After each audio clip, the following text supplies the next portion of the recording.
श्रीराम कृष्ण हरी. आज आपण ऐकणार आहोत होलिका दहन कथा. हिरण्यकश्यप राक्षसी पुत्र होता. हिरण्यकश्यप राक्षसी पुत्र होता. त्याने तपश्चर्या करून ब्रह्माकडून वरदान मिळवलेले होते. तपश्चर्या करून ब्रह्माकडून वरदान मिळवले होते. हिरण्यकश्यपने जेव्हा पृथ्वीला पटली नेण्याचा प्रयत्न केला तेव्हा विष्णूने वराह अवतार धारण करून त्याचा नाश केला. त्यामुळे भडकलेल्या हिरण्यकश्यपने विष्णूचे आपल्या राज्यात कोणी नाव घेऊ नये असे सगळ्यांना बजावले. हिरण्यकश्यप स्वतःला श्रेष्ठ समजत असे आणि देवताविषयी त्याला अतिशय तिरस्कार होता.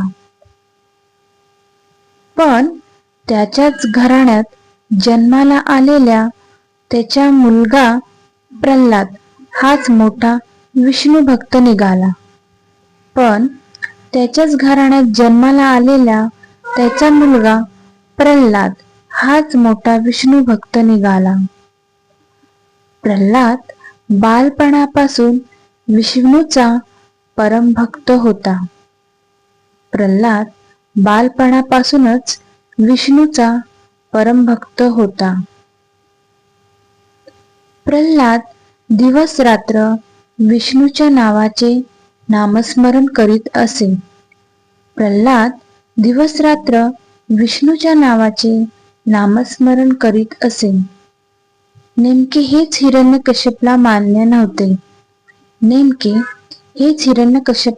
नव्हते. त्यामुळे त्याने प्रल्हादला त्यापासून परावृत्त करण्याचा प्रयत्न केला.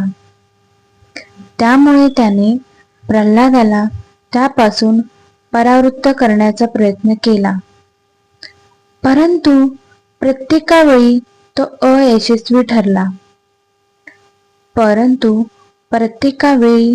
तो अयशस्वी ठरला. सगळे उपाय करून थकलेल्या हिरण्यकश्यपला त्याची बहीण, जिचे नाव होलिका होते, ती म्हणाली, दादा, मला तुझा त्रास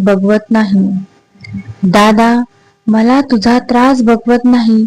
मला अग्निदेवाकडून असा वरदान आहे की मला आग जाळू शकत नाही. मी प्रल्हादाला अग्नीत घेऊन बसते. मला वरदान असल्यामुळे मी जळणार नाही, पण तो जळून खाक होईल. हे ऐकून हिरण्यकश्यपने गावात मी वाळलेल्या कातव्याने मोठी पेढी तयार केली. त्यात होलिका प्रल्हादला घेऊन बसली व शिपायांनी आग लावली.